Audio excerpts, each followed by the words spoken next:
Hello. I have a very interesting guest today. His name is Chandra Nair, and he wrote a book which is called Dismantling Global White Privilege. I think this book is very much related with what's going on in the world today, where are we going to, who is the boss, who is the captain, and are we as humanity, can we live together? I think the most important, since we have only one globe, we don't have, other planets in the world, which is Mars and which is other planets where we can go and live. We have to live on this planet, and we have to live a good place, a better place than we came to our kids and grandchildren. And that's our interview today is with Chandra Nair, who is helping a lot of people, a lot of countries, and a lot of nations to become stronger. I'm happy to see you, Chandra. Well, thank you very much. And let me try and make sure I pronounce your name correctly just once. It's Miss Sapochnikova. Is that right? Is it all Olga. right? Olga, it will be much easier to pronounce. Okay. And now, I wanted to pay respect to your surname. And then from now on, I'm going to call you Olga, if you don't mind. Thank you. Thank you so much. My first question to you that our interview is very short. It's around 15 minutes only. So Sure. if you will say in few words about this book and why you think this book is very important nowadays, what is the most important about rule-based order, and what is the essence of the book that you wrote? Well, the book was essentially triggered by, as many people know, by the murder of George Floyd in the United States 2 years ago. And that then resulted in the Black Lives Matter movement spreading to Europe, etc. And it evolved into people questioning history. So in a very short answer, my book was essentially triggered by my view that is actually the tip of the iceberg. The more extensive nature of global white privilege, particularly as exercised by the Anglosphere, is more insidious, and it's actually woven into the globalization of the world, and therefore the entire rules-based orders and all the things that are seen as sacrosanct, but which are essentially there to maintain the economic superiority of the Western world. And that's what I call white privilege. What do you think now when you see that there is the countries that by heart are the most close countries and actually is one nation hitting each other? How you think it can influence the whole world? And we are, as a nation, as a smart people, as a people who try to be smart or pretend to be smart, how we can influence that situation, that there are so many war zones at the moment on the planet. They're just increasing, as if we are not smart, as if we are orangutans, monkeys, who are just want, even the wolves, they don't attack wolves. I read it recently and I was surprised that wolves, they never attack wolves because so in a way, as a humanity, we should think how we can live together. According to your book, according to your knowledge, do you think it's ever possible or it's a romantic dream? I think we should remember, for the most part, most people live together. I respect you now. I'm delighted that you have invited me. And for the majority, most of us live together. The problem is the area we have not progressed as society around the world is our inability to accept and accommodate the other person, especially when they have access to the same things that we have. And that's what my book is arguing, that those who had essentially access to the resources of the world for the colonial empires of the last 400 or 500 years, and I call them essentially the West, are reluctant at the moment to come to terms with the sharing. So as soon as they come to terms with the sharing idea, then I think we will come together. I mean, I come from Asia, and it's not a perfect place, but in the ASEAN region where I come from, as soon as the Vietnam War ended, we have not had any large conflict. We have learned to essentially live with each other and find ways to accept the differences and then negotiate. So I think that's very important. And I'm not going to say that all the conflicts in the world today arise from Western interference, but a large proportion of much of our difficulties in the world arise from superpowers like the United States seeking to maintain a hegemony with their European partners. This is extremely archaic and old-fashioned. We have to persuade them that those days are over. And I think that day will come. So I remain optimistic. That is the work we all do. We want people to understand the world has changed. This is not 1950. The population is now 8 billion. It will reach 10 billion. We are going to have to completely redesign the way we look at economics, governance, and sharing. That's the challenge of our times. But those who've had too much for so long find that a very difficult option because they want the rules to remain the same. And therefore, they have created ideological narratives which allow them to maintain their superiority and, in fact, try and influence everybody around the moral superiority of their worldview. Chandra, do you think that there will be zones in the world now, like one zone which is the influence of Russia, one zone still the zone of USA, the second zone is the zone of Asia, China, or it can be, or you think it will be like before from geopolitical point of view? I hope there will not be zones. I hope there'll be areas of essentially international cooperation and understanding. I mean, if we want to talk about zones, then if you look at military bases today, then the whole world is the US zone in terms of military power, etc. So I'm not going to suggest that all the intentions of the US and the NATO are negative, but I think we do need to understand that other powers are coming. At the moment, the Western world, the old world, is coming to terms with the rise of a new power, which is China. China must behave itself too. We hope it will. But then so will India come to power and rise as it has a right to, and so will Africa. So I hope there will not be zones which are divided around military and economic lines, but there will actually be zones of mutual cooperation around the world. And no one country or economic entity tries to impose its will on others. And that's really the area where we need to come to.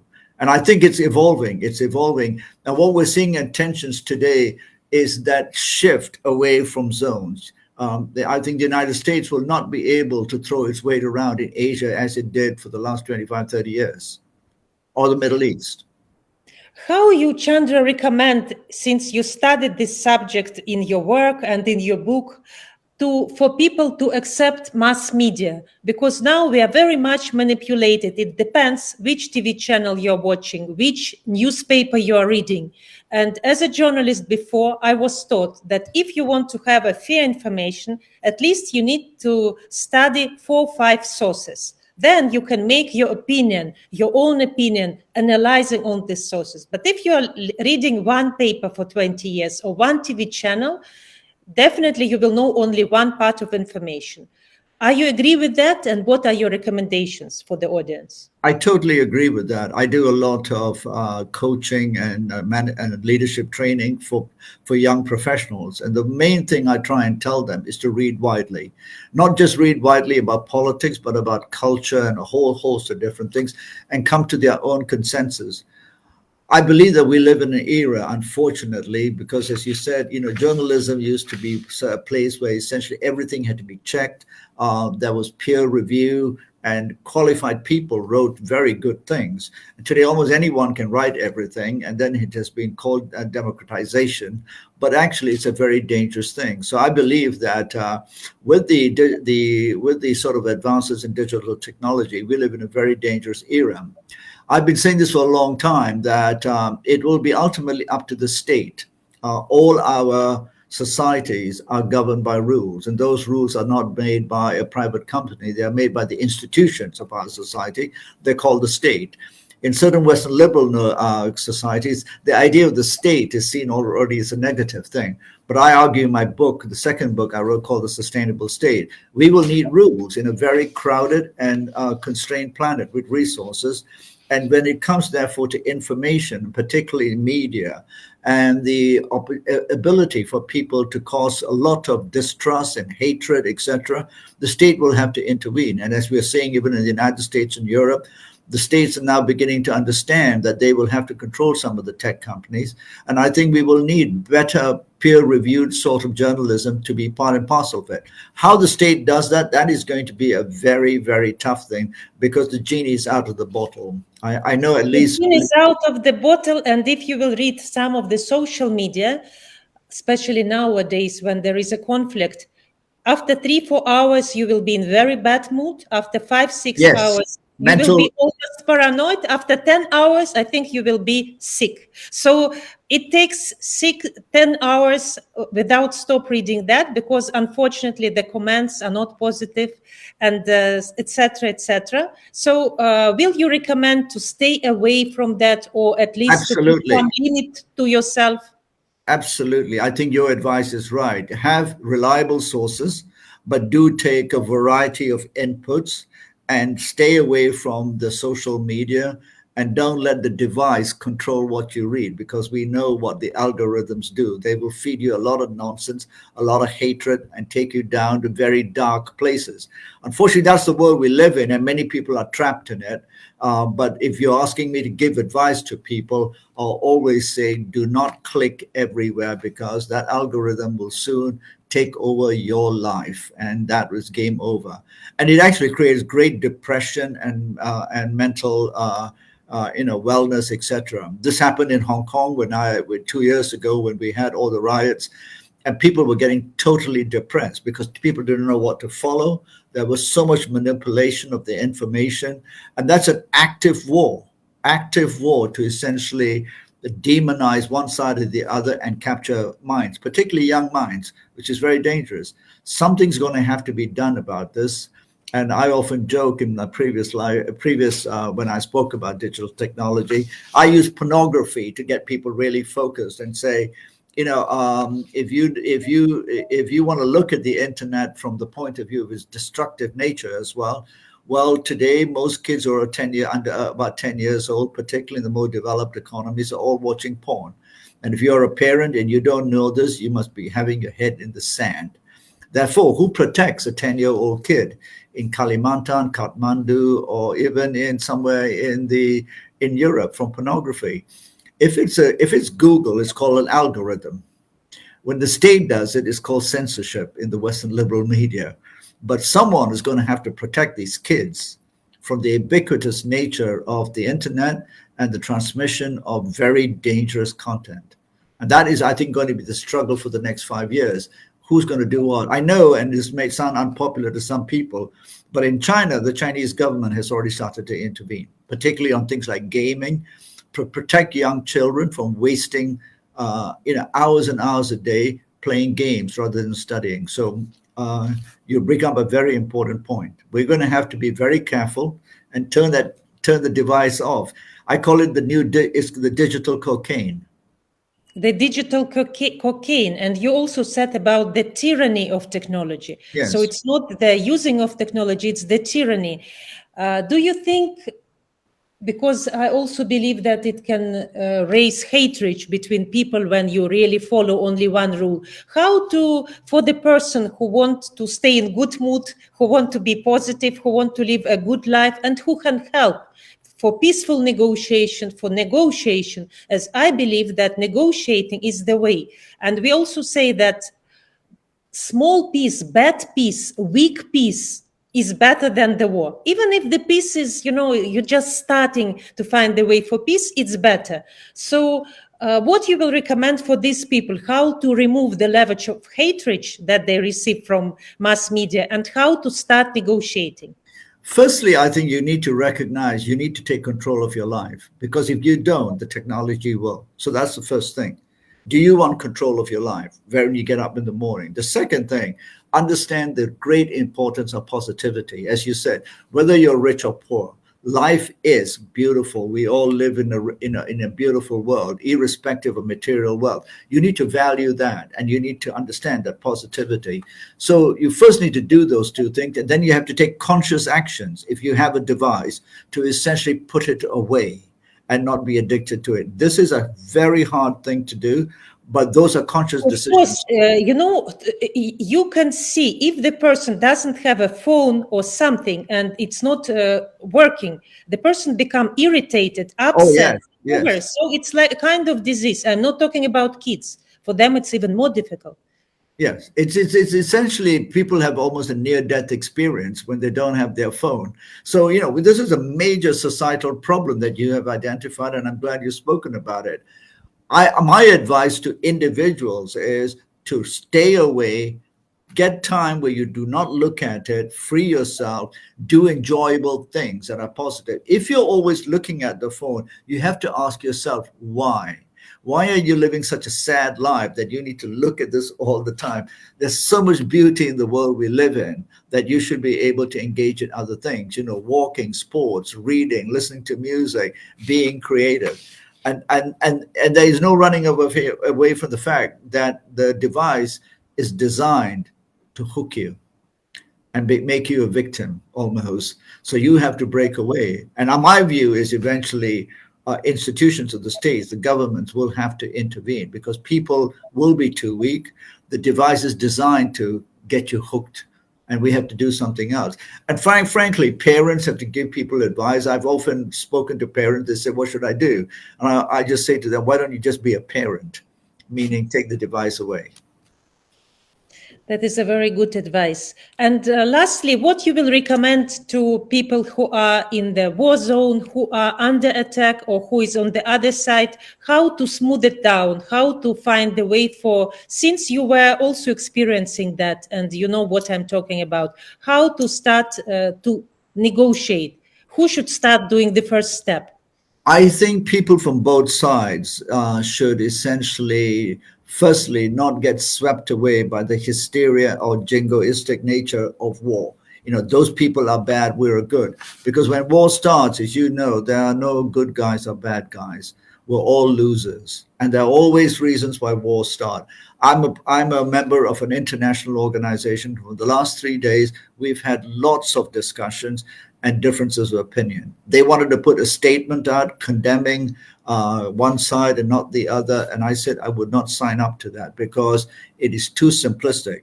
And there's also, as you know, at the moment in the non-Western world, a lot of, and I get a lot of this, I try not to look at all of it, but there's a lot of discussion about what people in the non-Western world see as racist comments by the Western media, who are basically equating the sufferings of the people in Europe, the Ukrainians, etc. Because whichever side you're on, you cannot take away the pain that people are suffering, but almost implying that this is not someplace in the Middle East. Therefore, we have to do something. So there's a lot going on that suggests that there are undertones of, because it is Europe, it's special. Everyone's forgotten what's happening in Yemen, what's happened in Iraq, Afghanistan, that the fact that only 2 weeks ago, $7 billion worth of frozen assets of the Afghan people and the government was essentially taken by the United States and split between 9/11 victims and Western NGOs.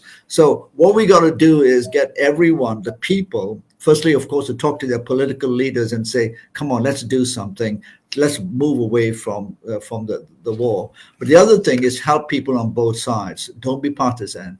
And I remember, particularly, if you don't mind me saying, only in December, I was speaking to academic institution as a speaker to a conference being held in Kyiv, in Ukraine, only in December.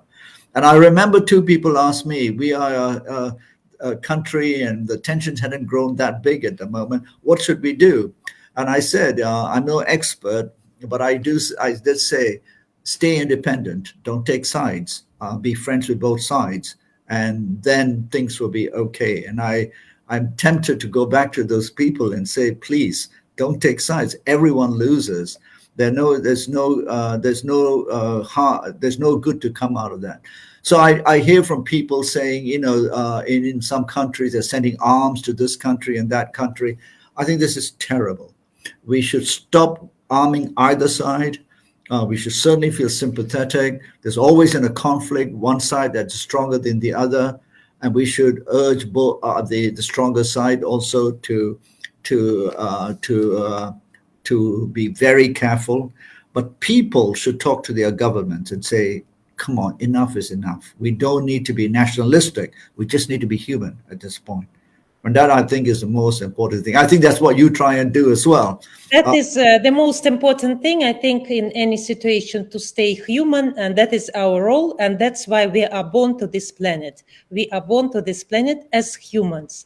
So that is our role. And Chandra, I want to thank you very much, because as I can see, you have a very big experience and you combine East and West knowledge in a beautiful way, not as you say in the bottle with the gin, but in the bottle with nice music and nice energy. Let this energy win. Let there will be peace and good mood, and let the situation will be solved as soon as possible peacefully. Thank you so much for being with us.